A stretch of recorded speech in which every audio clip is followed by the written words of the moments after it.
함께 말씀 읽도록 하겠습니다. 오늘의 말씀은 여호수아 24장 14절에서 21절의 말씀입니다. 성경책이 있으신 분은 펴주시기 바랍니다.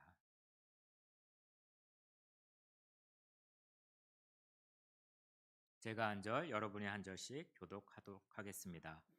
그러므로 이제는 여호와를 경외하며 온전함과 진실함으로 그를 섬기라. 너희의 조상들이 각 저쪽과 애굽에서 섬기던 신들을 치워버리고 여호와만 섬기라.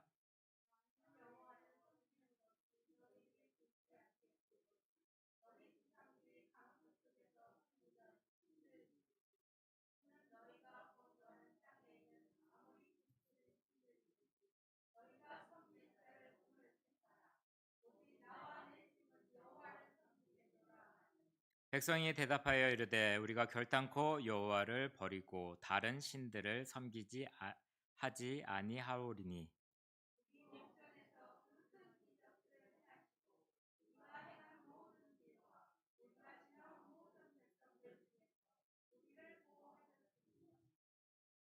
여호와께서 또 모든 백성들과 이 땅에 거주하던 아모리 족속을 우리 앞에서 쫓아내셨음이라. 그러므로 우리도 여호와를 섬기리니 그는 우리 하나님이시니이다 하니라.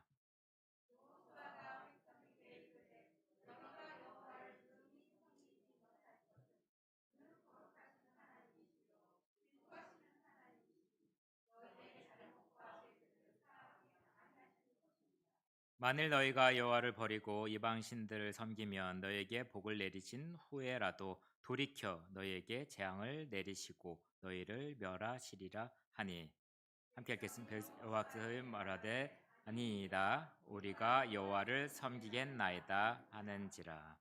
아멘. 할렐루야. 날씨가 많이 추워졌죠. 너무 선선하게 제가 지냈던 8월과 좀 다른 날씨를 보내고 있습니다.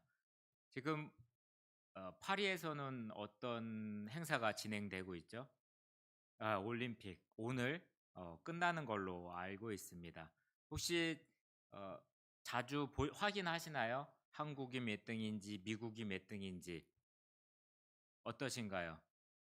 바쁘셔서 네. 네. 여기서 화면에 보시는 이 화면은 제가 7시 저녁 7시 정도에 캡처한 사진입니다. 네. 네. 이때만 해도 이런 순위와 이런 메달이었는데 또 아침에 보니까 달라졌습니다. 일본이 생각보다 이번에 너무나 잘해서 3등으로 알고 있고요. 이 저녁 때만 해도 4등이었고 한국은 7등이었는데 아침에 보니까 8등이 되어 있더라고요. 네. 근데 한국에서 금메달 딴 종목이 어떤 건지 혹시 아실까요? 양궁, 예. 또 뭐 있을까요? 사격, 펜싱, 그리고 또 태권도. 그것을 좀 종합해 보면 어떤 것들이 나올까요? 예. 어떻게 보면 총, 칼, 그리고 어떻게 보면 격투기 같은 어떻게 보면 싸움을 잘하는 민족 같다는 생각이 들겠지만 한국은 다른 나라를 침략한 적이 없습니다. 한국은 자국을 보호하기 위해서 그렇게 노력했다는 것들이 올림픽을 통해서 좀 알게 되었습니다. 오늘은 무슨 주일로 예배를 드리냐면 광복 기념 주일입니다. 광복절이 언제죠? 예, 8월 15일. 저희는 다 알고 있습니다. 근데 젊은 세대들, 아이들은 알고 있을까요? 며칠이죠? 제가 어제 가르쳤습니다. 혹시나 딴 얘기 할까봐. 예. 그 광복절은 무슨 날일까요? 어디에서 광복이 됐죠? 네? 네, 어디로부터 독립이 되었을까? 일본으로부터. 저희들은 다 듣고 알지만 특별히 타국에 그리고 미국에 다른 나라에 있게 되면 이런 소식을 접할 기회가 상대적으로 적을 수밖에 없습니다. 그래서 1910년부터 1945년까지 한국은 일본의 식민 통치를 받아왔습니다. 45년 8월 15일 날 2차 대전이 끝나면서 한국은 일본으로부터 해방되었습니다. 광복의 뜻이 뭘까요? 빛을 되찾다는 의미입니다. 잃어버린 주권, 자유를 되찾았다는 것을 상징하고 있습니다. 이거는 정치적인 해방을 넘어서 민족의 정체성 그리고 자부심을 회복하는 중요한 의미를 가집니다. 미국에서 살면서 미국의 공휴일 그리고 미국의 많은 문화에 너무 익숙해 있습니다. 이럴 때 저희 부모로서 또한 어른으로서 한국에 대해서 역사에 대해서 많이 가르칠 필요가 있습니다. 가르치지 않으면 아이들은 그리고 젊은 세대들은 잊어버리고 가물가물합니다. 광복은 자유를 찾은 날로 또한 자녀들에게 자유의 소중함과 그에 따른 책임을 가르칠 수 있는 기회가 될 것입니다. 이런 날 한국의 공휴일을 기억하고 손자, 손녀들에게 그리고 자녀들에게 한번 다시 확인하는 시간이 되었으면 좋겠습니다. 예. 자녀들을 키우는데 돈이 얼마나 들까요? 박진 집사님 혹시 이제 도화가 이제 자랄 건데 18세까지 하면 얼마 정도 들 거라고 생각을 하실까요? 얼마 정도 들까요? 1억 5천. 그래도 보장이 돼 있네요. 1억 5천 정도까지는. 이게 중국에서 조사를 했다고 합니다. 제일 많이 쓰는 나라가 어딜까요? 어디일 것 같아요? 한국입니다. 한국. 두 번째 나라는 중국이라고 합니다. 근데 한국이 1위고 한국 한 명당 가족이 아니고 아닙니다. 한 명당 GDP 7.8배. 근데 이제 GDP가 뭔지 모르실 것 같아서 말씀드리겠습니다. GDP가 1년에 3만 달러 정도이고 한국 돈으로는 4,300만 원이라고 합니다. 거기에 7.8배. 수학 잘하시는 분, 이 젊으신 분들 얼마 정도 될까요? 3억 3,500만 원이 들어간다고 합니다. 도화가 이제 3억 3,500만 원 정도 들어갈 것 같고요. 3인이면 얼마가 될까요? 3인 10억입니다. 저기 10억이 여기 안에 있습니다. 함께 예배를 드리고 있고요. 이미 그 많은 돈을 들여서 자녀들을 이미 키우셨습니다. 수고하셨습니다. 16살까지 들어가는 비용이고 그 후는 계산을 안 했다고 합니다. 그만큼 많이 들어가는 것이고요. 생각할 것보다 미국은 몇 등 정도 할까요? 미국은 7위 정도 하고요. GDP의 4.1배 정도 한다고 합니다. 그만큼 우리가 저축을 하고 돈을 관리를 하지만 어디에 다 빠져나가냐면 자녀들에게 다 빠져나간다는 것입니다.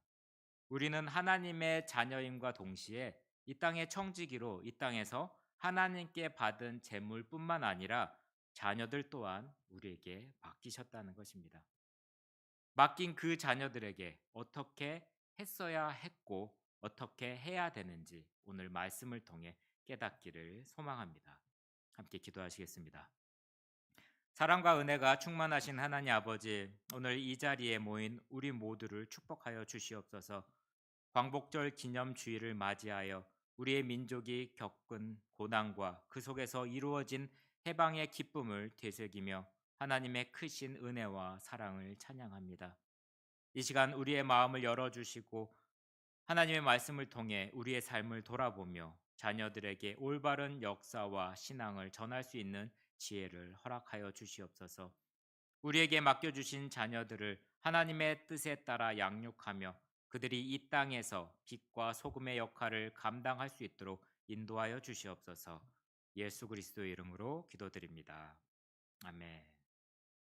오늘은 자녀를 책임지지 말고 하나님의 언약을 가르칩시다라는 제목으로 하나님의 말씀을 전하도록 하겠습니다. 사람은 중요한 약속이 일방적으로 깨질 때 어떨까요? 큰 상처를 받을 수밖에 없습니다. 약속 중에 어떤 약속이 또 있을까요? 우리가 월급날입니다. 월급을 받지 못할 때 어떤 기분이 들까요? 월급날이면 뭘 기대하죠? 낼 공과금도 있고요. 집세도 있고요. 그리고 먹어야 될 많은 것들이 생각날 것입니다. 근데 그 임금을 받지 못할 때 받는 충격은 아마도 엄청 클 것입니다. 심한 상처를 받게 될 것입니다. 성경 인물 중에 어떤 인물이 약속을 어, 어기게 됐죠? 야곱 기억하시죠? 예, 라반이 그 일한 대가에 대해서 약속을 어겼습니다. 부부지간에는 또 어떻습니까? 결혼이 어떤 거죠? 서로 약속해서 결혼한 거죠. 예, 결혼 서약. 부부의 관계가 몇 천이 될까요? 무천입니다. 어떻게 보면 계약을 합니다. 결혼이란 계약을 통해서 결혼을 하고요. 하지만 또 헤어질 때는 어떤 방식으로 하냐면 이혼이라는 것을 하게 됩니다. 이렇게 이혼을 할 때 받는 스트레스는 가장 높은 치수의 스트레스라고 받는다는 보고서가 있습니다. 이처럼 우리는 약속이 일방적으로 깨어질 때 너무나도 큰 상처를 받게 됩니다. 이런 상황에 비춰볼 때 하나님은 우리 때문에 큰 상처를 받으신 적이 있었습니다. 창세기 1장에 어떤 이야기가 나오죠? 하나님은 세상을 하나님의 뜻대로 창조하시고 하나님의 질서를 세우셨습니다. 그리고 어느 동산에 있었죠? 에덴 동산에서 아담과 하와를 만드시고 그들과 약속을 했습니다. 근데 그들은 약속을 지켰나요? 지키지 못했나요? 그들은 일방적으로 그 약속을 깨뜨렸습니다. 성경에서는 하나님이 상처를 받았다는 내용은 문구는 나오지 않습니다. 하지만 표현만 보면 오히려 하나님께서 화가 나셨습니다. 창세기 3장에 보시면 아담과 하와를 어떻게 했죠? 못 나가게 했나요? 에덴 동산 밖으로 인간들을 쫓아내시고 다시 돌아올 수 없도록 에덴 동산을 봉쇄하는 내용이 나옵니다. 그래서 하나님이 진짜 마음이 깊은 상처가 있다는 것을 이것을 통해서 알 수 있을 것입니다. 그렇지만 하나님은 새로운 계획을 세우시고 그 계획을 따라 다른 약속을 세우셨습니다. 우리 인간이 하나님과 바른 관계를 맺을 수 있도록 이끌어 오셨습니다. 이것이 바로 구속의 역사라고 할 수가 있습니다. 창세기 사건으로 인해 사람은 누구나 하나님과 끼어진 관계의 유산을 받고 태어납니다. 연결된 유산을 받고 태어나는 게 아니고 이미 끼어진 상태에서 죄인 된 상태에서 태어나는 것입니다. 그래서 대부분의 사람들은 하나님을 알고 태어나지 않는다는 뜻입니다. 자기의 일생을 통해서 부모님으로 통해서 하나님이 아버지이심을 배워가고 있습니다. 그래서 특별한 사건 없이 자연스럽게 성장한 경우 하나님께서 나의 구주고 주인이고 아버지로 인정하는 경우는 거의 불가능할 것입니다. 아마도 가장 축복된 출생이 뭘까요? 부모님이 예수님을 믿고 자녀들이 예수님을 믿는다는 것이 가장 축복된 출생일 것입니다. 하지만 이렇게 태어난 자녀들도 성인이 된 후에 방황하는 경우가 종종 있습니다. 자녀들이 처음부터 하나님의 존재를 깨닫고 하나님을 알면서 자라나지 못하기 때문에 부모님들은 우리는 자녀에 대해서 청지기 사명을 가지고 있다는 것입니다. 자녀들이 하나님의 백성으로 잘 자라고 하나님의 일꾼으로 세워줄 수 있도록 해야 하는 책임이 우리에게 있습니다. 하나님이 맡겨주신 자녀를 하나님의 뜻대로 양육하는 청지기가 되겠다는 결단이 뭘까요? 어떤 결단이 있었을까요? 교회에서는 태어나는 아이들을 어떻게 하죠? 세례를 줍니다. 유아 세례를 하는 경우가 많이 있습니다. 또한 그래서 모태신앙이라고 많이 부릅니다. 믿음의 가정에서 태어난 자녀들 믿음으로 양육하겠다는 결단, 그것이 바로 유아 세례일 것입니다. 부모님이 유아 세례를 받으면서 이 아이는 누구의 것? 내 것이 아니고요. 하나님의 것이라고 고백을 하는 것입니다. 내가 하나님의 청지기로서 이 아이를 잘 키워서 하나님의 것으로 세우겠다는 결단을 하고 온 교회와 힘을 합쳐 자녀를 양육한다는 점에서 이 유아 세례는 그 의미를 더 많이 강조해야 된다고 생각이 됩니다. 만약 부모나 조부모가 자녀에 대해서 청지기라면 우리는 청지기 세 가지의 기둥을 의미를 기억해야 할 것입니다. 자녀는 누구의 것일까요?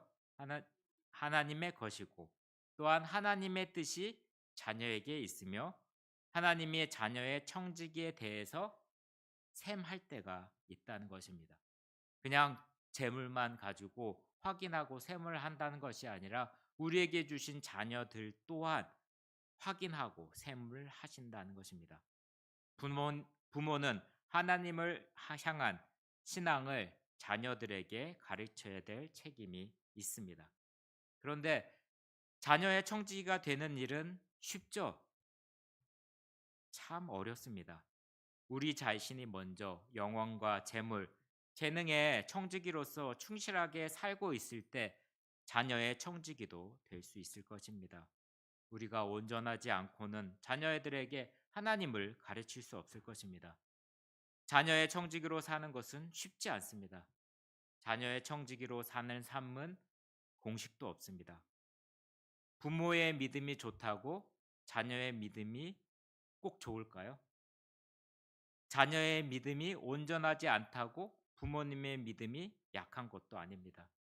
하지만 분명한 것은 우리에게 자녀의 청지기로서 받은 사명이 있다는 사실입니다. 그 사명 중에서 가장 중요한 것은 바로 자녀들에게 언약을 가리키는 것입니다. 하나님은 우리와 언약을 맺었고 그 언약을 우리 자녀에게 전수해 주기를 원하십니다. 그 언약이 뭘까요? 하나님의 말씀이겠죠. 이것이 자녀의 청지기로서 받은 사명을 완성하는 아주 중요한 흐름입니다. 언약은 성경 전체를 관통하는 큰 주제입니다. 또한 하나님의 나라와 연결되어 있는 주제입니다. 성경에는 어떤 하나님으로 나와 있죠? 아브라함의 하나님, 다음에 이삭의 하나님, 야곱의 하나님이라고 등장합니다. 이는 아브라함의 하나님이 이삭의 하나님이 되고 이삭의 하나님이 야곱의 하나님이 되는 것을 말합니다. 아버지가 아들에게 하나님을 물려주는 것처럼 보입니다. 사실 혈통을 따라 하나님을 물려주는 것이 아니라 하나님과 맺은 약속을 그 자녀에게 대물림한다는 의미입니다. 이 약속의 핵심은 하나님과 우리의 관계입니다. 하나님은 우리의 아버지가 되고 우리는 아버지의 자녀가 되는 것, 이것이 언약의 핵심일 것입니다. 하나님은 그 언약을 자신의 맹세로서 보증하셨습니다. 그래서 시편의 말씀에 보시면 내가 이 약속을 깨뜨리지 않겠다고 약속을 하고 있습니다. 구약에서는 하나님이 네 가지 언약을 맺으셨습니다. 노아와 아브라함과 모세와 다윗이 맺은 언약입니다. 노아는 어떤 언약을 맺었죠? 내가 다시는 뭘로? 물로 벌하지 않겠다고 이야기를 했고요. 그 후에 아브라함과 그 자손들과 더불어 아버지와 자녀의 관계를 맺겠다고 약속을 하셨습니다. 모세에게는 뭘 줬죠? 세 글자. 십계명을 주셔서 하나님의 자녀로서 살아갈 수 있는 길이 어떤 것인지 좀 더 구체적으로 보여주셨습니다. 또 다윗과는 어떤 언약을 맺어 주셨죠? 하나님의 왕권과 하나님의 통치가 이 세상에서 어떻게 임하는지 보여주셨습니다. 여호수아 24장 1절을 함께 화면을 보시면서 함께 읽어보시겠습니다. 시작.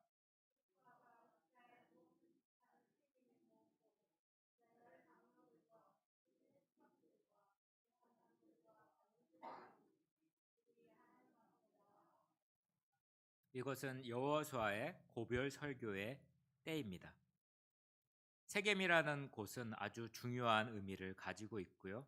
이스라엘 전체에게 하나님의 약속을 갱신하고 새롭게 하는 것이기 때문에 아주 중요한 곳입니다. 여호와는 백성을 세겜이라는 곳에 모은 후에 하나님의 언약을 갱신하면서 이제 새로운 시대가 열렸음을 선포합니다. 후대에 물려줄 신앙의 핵심은 나와 하나님과의 관계인 언약을 물려주는 것인데 여호수아가 바로 그 일을 하고 있는 상황입니다. 우리에게 맡겨주신 사명, 자녀의 청지기로서 해야 할 사명의 핵심은 다음 세대에게 어떻게 하나님의 언약을 전달해 주는가에 있습니다. 여호수아는 자녀 교육의 혈안이 된 우리 시대를 향하여 중요한 교훈을 주고 있습니다.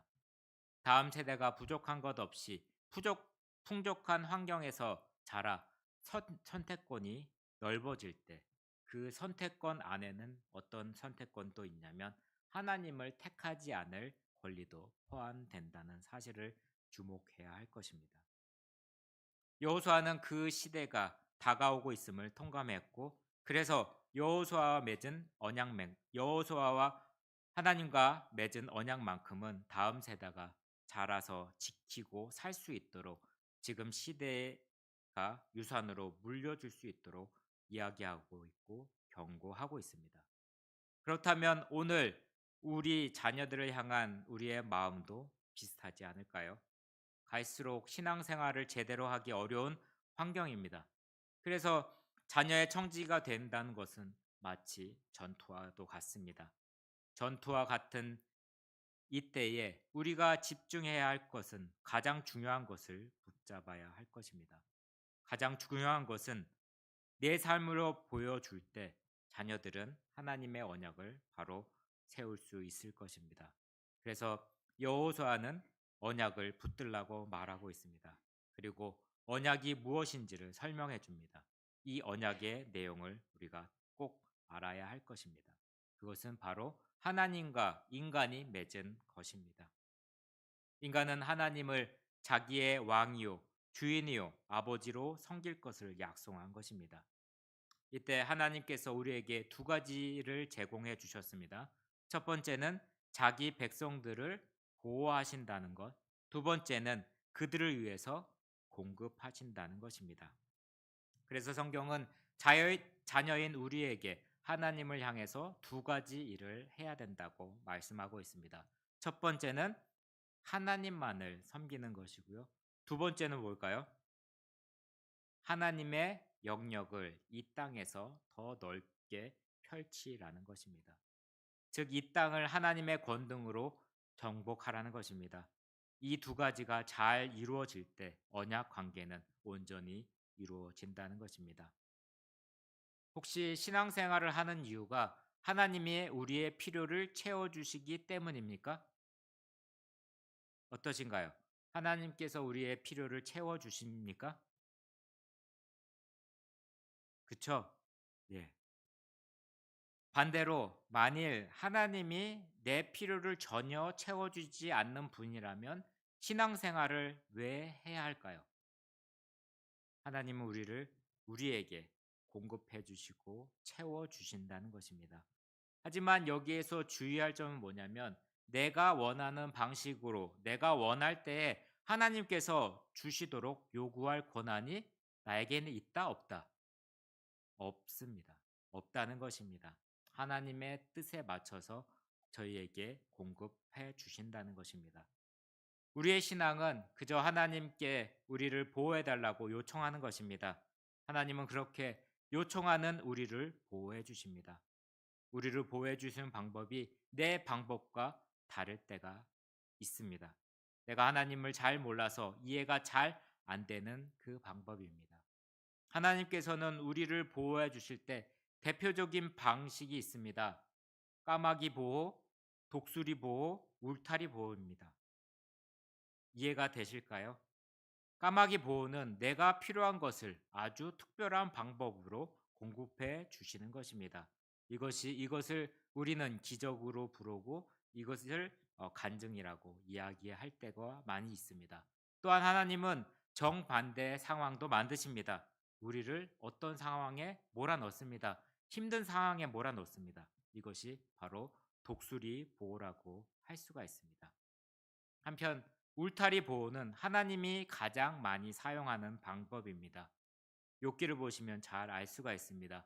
욥기에서 시험하는 자가 욥이 왜 그토록 하나님께 충성하는지 그 이유를 자기 나름대로 분석하여 하나님께 따집니다. 욥기 1장 10절입니다. 화면 나오시면 함께 읽도록 하겠습니다. 시작.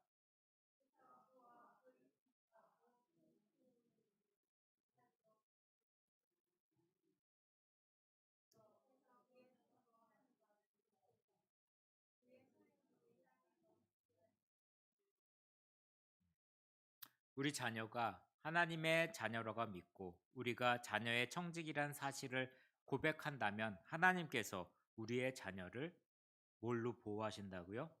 울타리로 보호해 주심을 기억합니다. 하지만 오늘날 많은 부모님들의 문제가 뭘까요? 자녀의 문제에 너무 빨리 개입한다는 것입니다. 하나님의 울타리 보호를 무시하고 속히 내 방식대로 보호하려고 합니다. 더구나 자녀를 보호하는 우리의 방식은 대개 통제입니다. 못하게 합니다. 협박합니다. 소유하지 않고 즐기는 방법을 배우면 인생이 참 행복해 하다는 얘기를 들었습니다. 말 그대로 내가 갖지 않았는데 그것을 즐기는 법을 배우면 행복할 것입니다. 쉽지 않지만 자녀를 양육하면서 이런 비슷한 상황이 생깁니다. 부모로서 자녀를 키울 때 더 재미있을까요? 손자, 손녀를 볼 때 더 재미있을까요? 손자, 손녀를 볼 때 더 재밌죠. 왜냐하면 1차적인 책임이 누구한테 있죠? 부모한테 있습니다. 영적인 눈으로 보면 자녀들에 대한 1차적 책임은 누구한테 있죠? 하나님께 있습니다. 그리고 하나님은 언약에 의해서 언약된 백성들을 보호해 주십니다. 예수님께서는 구하라 그리하면 너에게 주실 것이요 찾으라 그리하면 찾아낼 것이요 문을 두드리라 그리하면 너에게 열릴 것이라는 말씀을 해 주셨습니다. 그리하면 이것을 해석을 하면 이것들을 주신다는 말씀입니다. 이것들은 뭐냐면 하나님의 계획들입니다. 이것이 울타리의 보호의 중심적인 가르침이라고 할 수가 있습니다. 신명기의 말씀을 한번 보시면 좋을 것 같습니다. 8장 3절입니다. 함께 읽겠습니다. 시작.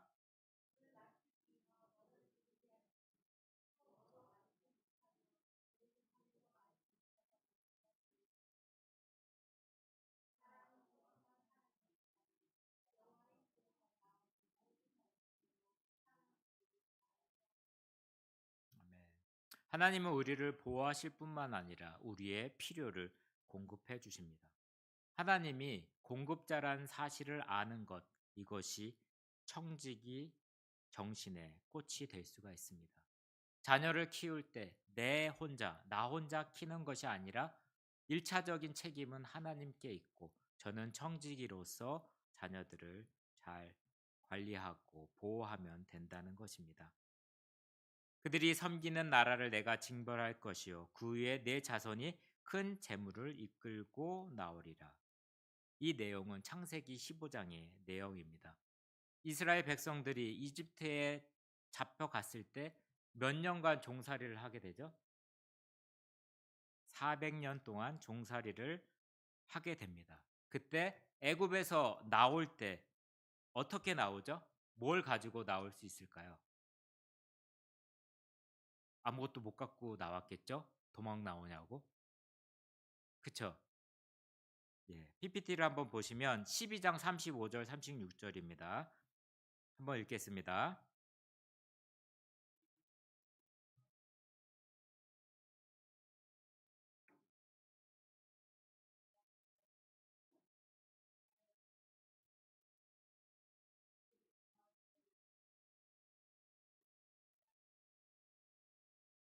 빈손으로 나왔나요? 애굽 사람의 은, 금, 폐물, 의복을 가지고 나왔다는 기록이 있습니다. 이것은 하나님 약속이 성취된 말씀입니다. 세상을 살아갈 때 하나님께서 약속을 하시고요. 그 말씀을 성취한다는 것을 우리가 기억하셔야 될 것입니다. 자녀를 청지기에 하나님의 청지기로 키워야 합니다. 아무리 예쁘고 귀해도 그 자녀, 그 손주는 내 것이 아닙니다. 하나님이 나에게 맡기신 것이라고 하는 것입니다. 성경은 하나님이 나에게 맡기신 소명을 잘 감당하기 위해서 그런즉 너는 내 언약을 지키고 내 후손도 대대로 지키라고 말씀하고 있습니다. 성경은 하나님의 자녀의 인생을 책임지라고 하지 않고 대신에 언약을 가르치라는 말씀을 하고 있습니다. 보호하시는 하나님, 공급하시는 하나님을 내 삶의 경험을 하게 되고 그 말씀과 함께 가르치는 것입니다. 언약을 삶으로 가르치고 전수하는 것, 이것이 바로 자녀의 청지기로 살아가는 우리의 모습이 될 것입니다. 진정한 하나님의 사람, 진정한 하나님의 종은 자신의 필요가 하나님께로부터 온다는 사실을 알고 그 언약을 지키며 사는 사람일 것입니다. 하나님의 언약은 우리가 있는 그대로 붙들어야 할 우리의 소망입니다. 하나님은 언약 백성에게 두 가지를 요청하고 있습니다. 첫 번째는 여호와를 섬겨라. 여호와만을 섬겨라. 둘째는 하나님의 영역을 확장하라는 이야기를 하고 있습니다. 여호수아 24장에 보시면 섬김이라는 단어들이 있습니다. 하지만 이 섬김이란 단어는 우리가 일반적으로 무엇을 해주고 도와주는 헬프의 개념이 아니라는 것입니다. 하나님과의 언약의 관계가 충실하겠다고 하는 자기의 선언이라고 할 수가 있습니다. 그리고 그 당시에 남은 땅을 정복하라. 하나님의 영역을 확장하라는 것. 그 자리에 머물러 있지 말라는 뜻을 우리에게 알려주고 있습니다. 우리가 확장하지 않으면 오히려 당할 수밖에 없습니다. 안주하는 결과는 세상과 섞이는 것입니다. 하나님은 이 세상에서 안주해서 세상과 섞이는 것을 대단히 싫어하십니다. 영혼이 가진 방향 감각이 세상과 뒤섞이면 갈 길을 잃어버립니다. 삶은 산만해지고 혼돈에 빠지게 됩니다. 그래서 방황, 교만, 낙심을 낳게 되는 상황이 벌어집니다. 이 세 가지는 우리를 하나님께로부터 멀어지게 하는 주범이 될 수 있습니다. 그래서 하나님은 세상과 우리가 다시 섞인다면 돌이킬 기회를 주지 않겠다고 엄중하게 선언하고 있습니다. 여호수아에서는 여호수아를 누구의 종이라고 부르죠? 여호와의 종이라고 부릅니다. 그런 이유가 여호수아가 살아있는 동안 사람들로 하여금 여호와를 섬기게 했기 때문입니다. 우리가 자녀의 청지기가 된다는 것은 우리가 살아있는 동안 자녀로 하여금 하나님을 잘 섬기도록 책임을 다하는 것입니다. 이 책임은 부모 혹은 가족에게만 있는 것이 아니라 언약 공동체인 교회에도 있다는 사실입니다. 교회 역시 자녀의 청지기로서 가져야 할 책임이 있는 것입니다. 혹시 자녀가 신앙생활을 제대로 하지 않고 있습니까? 실망하지 마십시오. 언약은 전수됩니다. 다만 하나님의 언약 가운데 머물면서 계속 언약을 붙들고 있으면 될 것입니다. 하나님의 보호하심과 하나님의 공급하심이 내 삶에서 이루어지는 것을 보여줄 때 언약은 자녀에게 전수가 됩니다. 우리의 자녀들은 우리의 것이 아닙니다. 언약은 반드시 다음 세대에 전수되어야 할 것입니다. 사랑하는 성도님, 자녀를 책임지지 말고 하나님의 언약을 전수하여 하나님을 섬기고 하나님의 영역을 확장하는 삶을 사는 충성스러운 청지기가 되시길 주님의 이름으로 축원합니다. 잠시 눈을 감고 오늘 말씀을 생각하시며 같이 기도하시겠습니다. 하나님 아버지, 오늘도 저희에게 귀한 말씀을 주심을 감사드립니다. 저희가 자녀를 양육하는 데 있어서 하나님의 뜻을 따르고 그들에게 하나님의 언약을 가르치는 청지기가 될 수 있도록 하여 주시옵소서. 저희가 자녀들에게 하나님의 사랑과 은혜를 전하며 그들이 하나님의 백성으로서의 정체성을 확립할 수 있도록 도와주시옵소서. 또한 저희가 자녀의 청지기로서 사명을 충실히 감당할 수 있도록 힘과 용기를 부어 주시옵소서. 이 모든 말씀 예수 그리스도의 이름으로 기도드립니다. 아멘. 성만찬에 참여